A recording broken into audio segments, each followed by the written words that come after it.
Football is not just a simple game, it's a weapon of the revolution, ungkap pemimpin gerilyawan berhaluan kiri yang tenar di Amerika Selatan, Ernesto Che Guevara.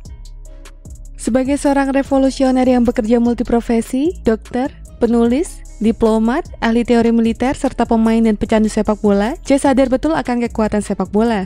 Bahwa sepak bola adalah satu-satunya olahraga yang memiliki inner power untuk membangkitkan passion kebersamaan dalam melakukan perlawanan. Entah itu guna melakukan revolusi ataupun kudeta atas kekuasaan yang sah. Apa yang diucapkan Che ada benarnya. Jika Anda tak percaya, coba tanyakan kepada negeri Fir'aun. Bagaimanapun juga sepak bola adalah salah satu bagian motor penggerak revolusi Mesir. Jangan lupa tekan tombol subscribe dan lonceng untuk mendapatkan notifikasi dari Epic Football.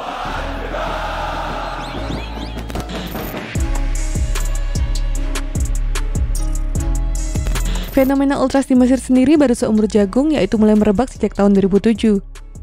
Awal mulanya, ultras adalah pelarian dari tak mampunya partai oposisi menyuarakan haknya.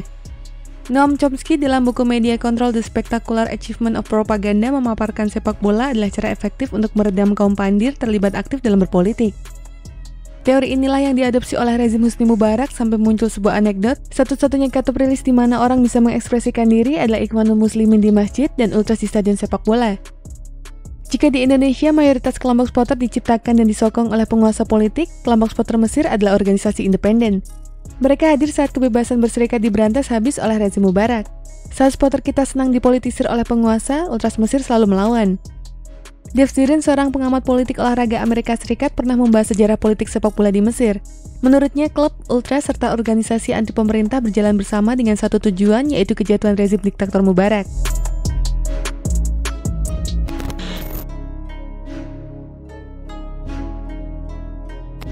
Arabian Spring yang melanda Mesir di penghujung tahun 2010 membuat ultras akhirnya turun ke jalan dan keluar dari jalurnya sebagai supporter. Mereka bergabung bersama jutaan rakyat Mesir lainnya dalam revolusi 25 Januari. Mereka memaksa mundur Husni Mubarak yang keotoritarannya sudah berlangsung selama 30 tahun dengan cara memanfaatkan militer dan membuat demokrasi semu di Mesir. Jika rezim memasang polisi dan tentara tameng di depan, maka ultraslah garda terdepan melindungi para demonstran. Pendiri Ultras Ahlawi, fans Al-Ahli Muhammad Gamal Bashar, dalam kitab Al-Ultras The Ultras Book menceritakan kronologi peristiwa bersejarah itu. Menurutnya, sejak sore hari tanggal 25 Januari 2011, kelompok Ultras mulai bergabung dengan demonstrasi.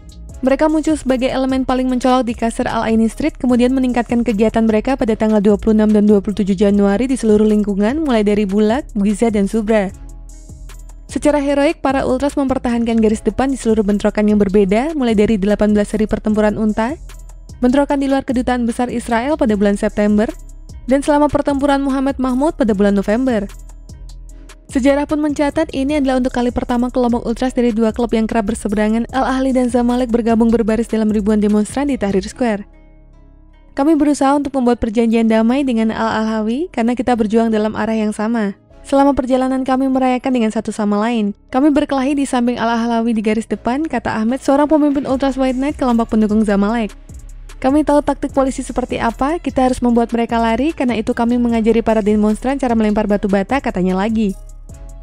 Dalam sebuah pernyataan di halaman Facebooknya, Ultras Ksatria Putih meminta rekan-rekan Al-Ahlawi mereka untuk menyatakan gencatan senjata sebelum ikut turun menggelar aksi demonstrasi. Kami meminta mereka untuk mengakhiri pertumpahan darah dan berdamai bersatu demi Mesir, kata Ksatria Putih. Namun perjuangan di luar lapangan para Ultras ini harus dibayar mahal saat rezim Mubarak berhasil diturunkan. Ini dikarenakan kejatuhan Mubarak tak disertai dengan antek-anteknya yang masih bercokol dalam jajaran tinggi pejabat militer. Konsekuensi ketidaksukaan rezim kepada Ultras harus dibayar Ahlawi dengan kasus di Port Said 2012 silam. Kala itu 74 orang tewas dan 1.000 orang terluka akibat kerusuhan antar supporter Al-Ahli dan Al-Masri. Insiden ini adalah yang terburuk dalam sejarah olahraga Mesir. Diyakini secara luas bahwa militer ingin memberikan Ultras pelajaran.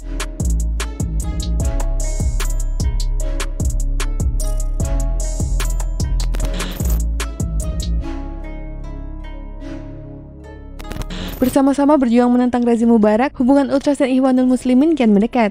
Selama masa revolusi, Ultras berdampingan dengan Ikhwanul Muslimin dan aktivis, ucap Asad pimpinan Ahlawi kepada CNN. Muhammad Morsi yang baru-baru ini dikudeta oleh militer juga adalah kader Ikhwanul Muslimin yang kerap bergabung dengan Ultras di Tahrir Square. Ikhwan juga yang menyerukan penyelidikan bahwa insiden Port Said didalangi oleh militer. Kedekatan inilah yang membuat pimpinan Ultras Ahlawi menahan diri untuk tak turut serta dalam demonstrasi menurunkan Morsi yang didalangi kaum gerakan Tamarut pemberontak 30 Juni lalu. Mereka mengeluarkan sebuah pernyataan tegas bahwa Ultras Ahlawi hanya sekelompok penggemar sepak bola yang tidak ada hubungannya dengan politik, sebuah pencitraan untuk menjaga hati Ikhwan. Sebuah hipotesa menarik dipaparkan kontributor Jadalia, Muhammad El-Gohari. Muncul sebuah pertanyaan mengapa kelompok Ultras mundur dari panggung politik dan memilih untuk fokus pada perjuangan mereka untuk kembali ke stadion. Menurutnya, resolusi 25 Januari menciptakan konteks baru di Mesir. Semua pelaku sosial, tidak hanya Ultras, menemukan diri baru mereka di tengah-tengah konflik politik dan sosial.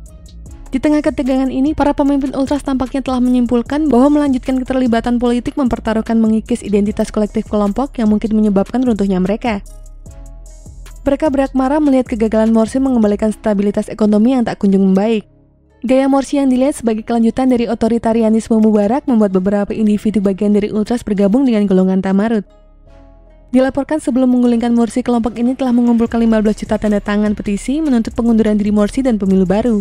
Sejumlah besar jumlah Ultras militan diyakini telah menjadi bagian ini.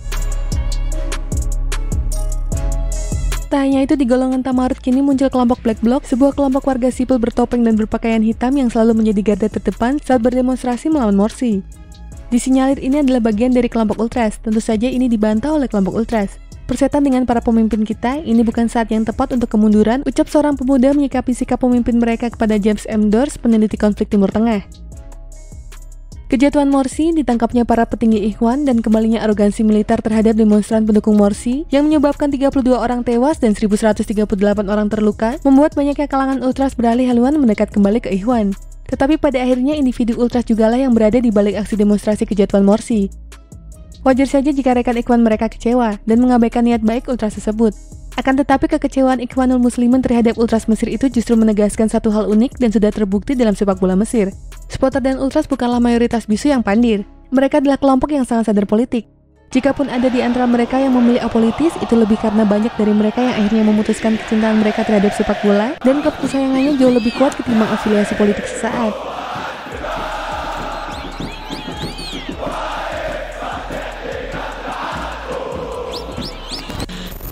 Dan itulah informasi mengenai dunia sepak bola dari Epic Football. Jangan lupa untuk like, share, dan subscribe.